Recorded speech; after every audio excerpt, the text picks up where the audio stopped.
ঢিলা যৌনি টাইট করার কৌশল। চিকিৎসা বিজ্ঞানের দৃষ্টিকোণ থেকে যৌনি স্থায়ীভাবে ঢিলা হয়ে যায় না। প্রসব, বয়স, হরমোনের পরিবর্তন বা পেলভিক ফ্লোরের দুর্বলতা কারণে কিছু মহিলার যৌনি ও আশেপাশের পেশিতে ঢিলা ভাব বা টান কমে যেতে পারে। তবে এটি স্বাভাবিক এবং চিকিৎসা ও ব্যায়ামের মাধ্যমে অনেকটাই নিয়ন্ত্রণে রাখা সম্ভব। শিক্ষামূলক টিপস: সঠিক পুষ্টি ও পানি। Protein, vitamin C, vitamin A সমৃদ্ধ খাবার টিস্যুর স্থিতিস্থাপকতা বজায় রাখে। হরমোনাল যত্ন: মেনোপজ পরবর্তী নারীদের ক্ষেত্রে ইস্ট্রোজেন হ্রাসের কারণে শুষ্কতা ও ঢিলা ভাব দেখা যায়। এই ক্ষেত্রে ডাক্তারের পরামর্শে হরমোন থেরাপি দেওয়া হতে পারে। প্রসবের পর পরিচর্যা: ডেলিভারির পর বিশ্রাম, কেগেল এক্সারসাইজ শুরু করা এবং ফিজিওথেরাপির সাহায্য নেওয়া জরুরি।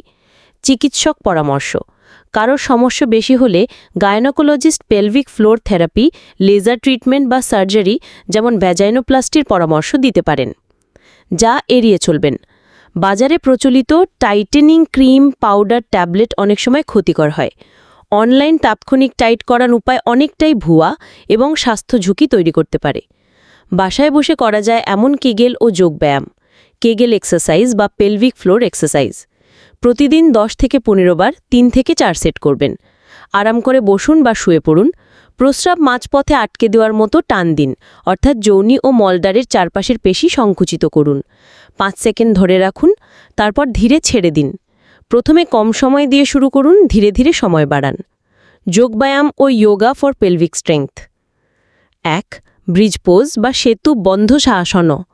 পিঠের ওপর শুয়ে হাঁটু ভাঁজ করুন।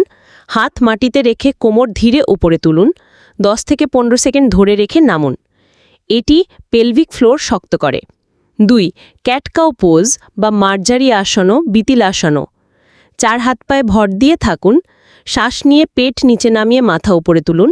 শ্বাস ছাড়তে ছাড়তে পিঠ উঁচু করে মাথা নিচু করুন। এটি পেলভিক অঞ্চল ও কোমর ফ্লেক্সিবল করে। 3. মালাসন বা যোগা স্কোয়াট। পা কাঁধের প্রশস্ত রেখে নিচে বসুন। 2 হাত জোর করে বুকের সামনে রাখুন। এটি পেলভিক ফ্লোর ও নিতম্ব শক্ত করে। খাদ্যাভ্যাসের টিপস: প্রোটিন যেমন ডিম, মাছ, ডাল, দুধ। ভিটামিন সি যেমন লেবু, কমলা, পেয়ারা। ভিটামিন ই যেমন বাদাম, বীজ, পালং শাক। এগুলো টিস্যু টাইট ও এলাস্টিক রাখতে সাহায্য করে।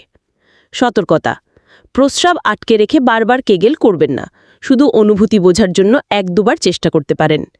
যদি অতিরিক্ত শিথিলতা, প্রস্রাব ধরে রাখতে না পারা বা ব্যথা থাকে, অবশ্যই গায়নোকোলজিস্টের পরামর্শ নেবেন। পরামর্শ ভালো ও উপকারী মনে হলে লাইক, শেয়ার, ফলো ও সাবস্ক্রাইব করুন।